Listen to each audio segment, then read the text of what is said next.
सबसे बड़ी सेवा क्या है, सबसे बड़ा पाप क्या है और सबसे बड़ा तीर्थ क्या है? हाँ, भगवान को तीर्थास्पदम कहा गया ना। जितने भी तीर्थ हैं वो सब भगवान के चरणों से प्रकट हुए। ध्येयम सदा परिभवं न भविष्ट दोहम तीर्थास्पदम शिव विरंच नुतम शरण्यम। भगवान के चरणों को क्या कहा गया? तीर्थास्पदम। गंगा जी परम पावन है ना, भगवान का चरणोदक ही तो है ना। मुरारी चरणच्युतम त्रिपुरारी शिरश्चारी। गंगा जी है ना, गांगम वारी मनोहारी मुरारी चरणच्युतम। जितने भी तीर्थ हैं वो श्री भगवान के चरणों से निकले हुए हैं। तो जो संत भगवत अनुराग में डूबे हुए हैं उनके सानिध्य से बढ़कर कोई तीर्थ नहीं है। उनके सानिध्य से बढ़कर के कोई भी, जितने भी तीर्थ भूमंडल में, संतों को जानते हो क्या कहा गया? तीर्थी कुर्वन्ति तीर्थानि। तीर्थों में जब पापी जन अवगाहन करते हैं तो उनका पाप क्षीण होता है और तीर्थ में पाप बढ़ जाते हैं। और जब भगवत प्रेमी महात्मा जो तीर्थ जहां से प्रकट हुए उन भगवान श्री हरि को अपने हृदय में लिए हुए विचरण कर, वो जब तीर्थों का स्पर्श करते तो तीर्थ निष्पाप हो जाते हैं। उनमें निष्पाप करने के सामर्थ्य भी आ जाती। तीर्थी कुर्वन्ति तीर्थानि। तीर्थों को तीर्थत्व प्रदान करते हैं वो महापुरुष जो निरंतर भगवान का चिंतन करते हैं। तो संतों के सानिध्य से बढ़कर पवित्र कोई तीर्थ नहीं। भगवान की स्मृति से बढ़कर भगवान की प्रसन्नता का कोई हेतु नहीं। और भगवान को भूल जाना इससे बड़ा कोई पाप नहीं। कह हनुमंत विपत्ति प्रभु सोई जब तो सुमिरन भजन न होई। हानि हरिवंश के नाम अंतर परे लाभ हरिवंश। हमसे पाप तभी बनता है जब हम भगवान को भूल जाते हैं। अगर भगवान नाम चल रहा है, भगवान की शरण में है, तो फिर पाप हो ही नहीं सकते। जैसे सूर्य के सामने अंधकार टिक ही नहीं सकता, ऐसे भगवत आनंद के सामने फिर ये विषय आनंद टिक ही नहीं सकता, इसमें दम ही नहीं है। अब भगवदानंद का परिचय नहीं तो बचा विषय आनंद, फिर उसी से जीव सुख ढूंढ रहा है, सुख खोज रहा है, कई जन्मों से खोज रहा है। सुख मिलने का मतलब है जिससे हम चाह रहे थे वो मिल गया तो हृदय में आ जाना चाहिए ना, कि अब कछु नाथ न चाही मोरे। आ जाना चाहिए भाई, हमारी चाह थी कि ऐसा ऐसा ऐसा मिल जाए। तो जैसा हम सोच रहे हैं अगर वैसा हमें मिल जाए या वैसा किसी के पास है तो वो सुखी होना चाहिए। पर ऐसा नहीं है, यहां कोई सुखी नहीं है।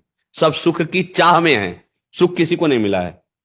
मानो आज शाम के आपकी मृत्यु हो जाएगी, अब आप सोचो कि अब क्या बीत रही आपके ऊपर, तो आपके होश उड़ जाएंगे। मेरे मित्र, मेरी पत्नी, मेरा पुत्र, मेरा परिवार, मेरा मकान, मेरा पद सब चला जाएगा। अब मुझे कहां जाना कोई पता नहीं, क्या होगा कोई पता नहीं। अरे नहीं नहीं, मरने अभी डर जाओगे। अगर आप भजन कर रहे हो, सत्संग सुने हो, ये भगवान का खेल है। जितने दिन की सेवा है उतने दिन की सबकी सेवा कर रहे हैं। हे नाथ, इस सेवा का फल हो कि आपकी प्राप्ति हो। आपका हृदय धैर्यवान रहेगा। आपका हृदय कहेगा कोई बात नहीं, अगर शरीर छूटेगा ना तो मुझे हरि मिलेंगे, क्योंकि उनके सिवा मैंने किसी को अपना माना ही नहीं। मेरे तो गिरधर गोपाल दूसरो न कोई। ये बात समझ। सबसे बड़ी प्रसन्नता का भगवान की ये रबड़ी रसगुल्ला सोना चांदी नहीं है। आप समझो, जब भजन में मन लगता है तो उनके भक्तों को अच्छा नहीं लगता। ब्रह्मादि के भोग सब विषम लागत ताहि नारायण ब्रजचंद की लगन लगी है जाए। जब ब्रजचंद श्री कृष्ण चंद्र की प्राप्ति की लगन लग जाती है तो ब्रह्मा के भोग, ये तो मृत्यु लोक के भोग हैं, उसे विष के समान लगने, भगवान को भला ये प्यारा होगा? हम कई बार बता चुके, एक पहाड़ है सृष्टि में 4 लाख योजन का, जिसे सुमेर पर्वत कहते हैं, और पूरा सोने का है। 4 लाख चौड़ाई है और 4 लाख लंबाई। योजन, एक योजन का मतलब होता है 4 कोस। एक कोस में 3 किलोमीटर होते हैं। आप सोचो कितना बड़ा सोने का है। समुद्र में रत्नों की खान है, समुद्र में एक से एक रत्न। पृथ्वी धातुओं की खान है, नहीं सोना चांदी हीरा जवाहरत इसी से तो निकलते हैं। बोला भगवान हीरा जवाहरत सोना चांदी से प्रसन्न हो जाएंगे, फिर तो धनी लोग खरीद लेते, भगवान को नहीं खरीद ले। गरीब लोग कैसे? पर जहां देखा गया है भगवान उसी को मिले हैं जो भगवान का प्रेमी, चाहे वो चक्रवर्ती सम्राट अम्बरीश जी हो, चाहे वो किसी भिक्षावृत्ति से जीने वाला कोई महात्मा हो, जो भगवान से प्रेम किया। प्रेम कब होता है? प्रेम मूल यह नाम है। प्रेम का मूल क्या है? नाम। आप निरंतर नाम जप रहे हो, भगवान से प्रेम हो जाएगा। भगवान की प्रसन्नता का हेतु है आप लौटो भगवान की तरफ। जहां सन्मुख हुए तो प्रभु प्रसन्न हो जाते हैं बस। और ये कोई सोचे कि हम भोगों में रत रहें और भगवान को दान पुण्य ये सब करके हम रिझा लें, कभी नहीं। आप भोगों को छोड़िए और भगवान की तरफ चलिए, प्रसन्न हो जाएंगे भगवान। नाम जप करो, अच्छे आचरण करो, दूसरों को सुख पहुंचाओ, किसी के आशीर्वाद की जरूरत नहीं। भगवान की प्रसन्नता का हेतु आप हैं, आप, सिर्फ आप भगवान के सन्मुख हो जाइए। जैसे हैं वैसे, हे प्रभु मैं आपका, बस। पक्की बात समझ लेना।